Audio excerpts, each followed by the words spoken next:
Histoire de jouets 3. Depuis quelque temps, Andy ne joue plus avec ses jouets. C'est qu'il a bien grandi et qu'il s'apprête à quitter la maison pour aller à l'université. Avant ton départ, n'oublie pas de choisir les jouets que tu veux donner à la garderie, lui dit sa maman. Personne ne voudra de ces vieux jouets, rétorque Andy. Ils sont bons pour la poubelle. Dans le coffre, les jouets ont le souffle coupé. Andy les dépose un par un dans un sac poubelle. Au moment où il prend Woody et Buzz, Andy fait une pause. C'étaient ses deux jouets préférés. Il les regarde tour à tour, puis il dépose Buzz dans le sac poubelle et Woody dans une boîte sur laquelle est inscrit le mot « Université ». En jetant un œil dans le couloir, le cow-boy est soulagé. En fait, Andy ne va pas jeter les sacs à la poubelle, mais simplement les ranger au grenier. Tout à coup, Andy entend Molly qui l'appelle. Il pose un instant ses jouets par terre. Sa maman les ramasse, pensant qu'ils sont destinés à être jetés. Par la fenêtre, Woody aperçoit la mère d'Andy qui dépose le sac sur le trottoir à côté des autres. Paniqué, il attrape une paire de ciseaux, saute par la fenêtre, puis court vers le sac. Il découpe les sacs un à un. Où sont ses amis? Le camion à ordures arrive quelques instants plus tard, puis l'éboueur saisit tous les sacs. Le camion redémarre, laissant Woody seul et désespéré sur le trottoir. Au même moment, Woody aperçoit ses amis dans le garage. En fait, les jouets ont réussi à percer un trou dans le sac et à s'enfuir juste à temps. « Il nous a traités comme des déchets !» dit Ham. Jesse a un plan. Dès que Woody les rejoint, ils montent tous dans le coffre de la voiture et s'installent dans une boîte destinée à la garderie Sunnyside. Durant le trajet, Woody veut convaincre ses amis de retourner chez Andy, mais rien n'y fait. En arrivant à la garderie, les jouets sont accueillis par un sympathique ourson en peluche rose. « Bienvenue à la garderie Sunnyside. Je m'appelle Lotso et laissez-moi vous présenter mon ami Gros Bébé. » Lotso conduit ensuite les jouets vers leur nouvelle demeure, la salle des chenilles. Les jouets d'Andy sont émerveillés. Il y a tout ce dont ils ont besoin à Sunnyside. La récréation va bientôt se terminer. Lotso et ses amis retournent donc dans la salle des papillons. Tous les jouets d'Andy attendent la fin de la récréation avec excitation. Tous, sauf Woody. Il aime bien la garderie Sunnyside, mais ce n'est pas leur maison. Il essaie d'expliquer à ses amis qu'ils sont les jouets d'Andy et qu'ils doivent rentrer. Mais ils refusent de le suivre. Woody décide donc de rentrer seul chez Andy.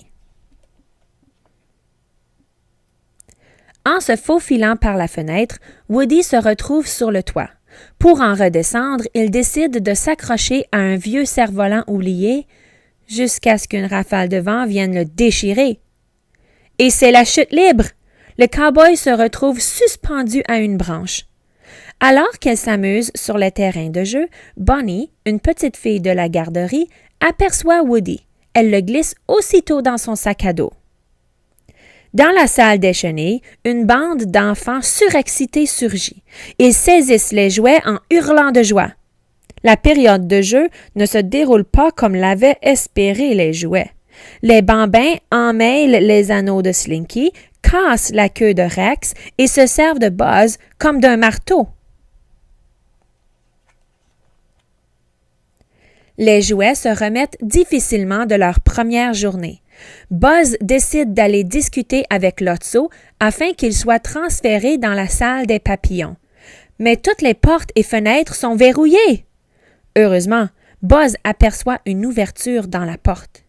Il se hisse sur la poignée, puis se glisse par l'ouverture pour aller retrouver Lotso. Buzz trouve Lotso et ses amis dans la salle des éducatrices, à l'intérieur du distributeur. « Que pensez-vous des nouvelles recrues? » entend Buzz. « Je ne leur donne pas plus d'une semaine, » répond un autre jouet. Buzz est stupéfait. Tandis qu'il se dépêche d'aller avertir ses amis, il entre en collision avec Gros Bébé. Dans la salle des chenilles, Madame Patate vient à voir dans la chambre d'Andy avec l'œil qu'elle a égaré. En voyant Andy tout contrarié, elle comprend qu'il n'a jamais eu l'intention de jeter ses jouets. Woody avait raison.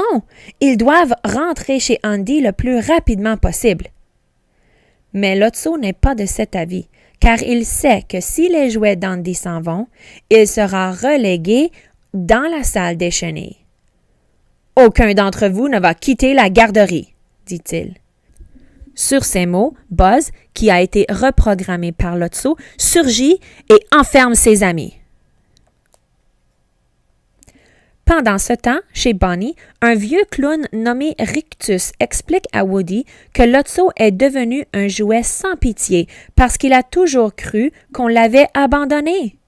Woody comprend que ses amis sont en danger et décide de retourner à la garderie, caché dans le sac à dos de Bonnie. Woody rejoint ses amis et, ensemble, ils imaginent un plan pour quitter la garderie. À la tombée de la nuit, M. Patate entreprend de distraire Lotso et sa bande. Pendant ce temps, Slinky et Woody filent voler les clés de la garderie. Grâce à la clé, Jessie court ouvrir la porte, tandis que Rex et Ham se chargent de reprogrammer Buzz.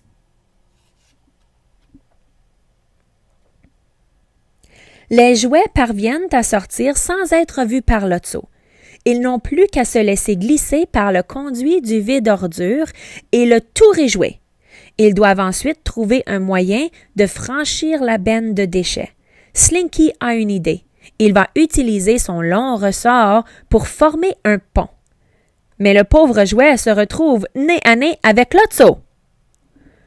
Tous les jouets aboutissent malencontreusement dans la poubelle. Le camion des éboueurs arrive au même moment. La poubelle est levée dans les airs, puis tous les jouets, y compris Lotso, sont balancés dans la benne du camion. Au dépotoir, les jouets sont déposés sur un convoyeur et se dirigent tout droit vers une déchiqueteuse. Soudain, un crochet géant s'abaisse sur eux et les agrippe. Au moment où ils s'élèvent dans les airs, les jouets aperçoivent les 3 extraterrestres verts qui manœuvrent la grue dans la salle de contrôle. À l'extérieur, les jouets sont en sécurité. Ils retrouvent le camion à ordures de leur quartier et se dépêchent d'y grimper, direction la maison. Quant à Lotso, il est récupéré par le chauffeur et attaché sur la grille d'aération du camion. Les jouets rentrent chez Andy et montent dans leurs boîtes respectives. Woody aperçoit une photo du jeune Andy entouré de tous ses jouets. Il a soudain une idée. Il sort de la boîte de l'université et écrit une note qu'il colle ensuite sur la boîte du grenier.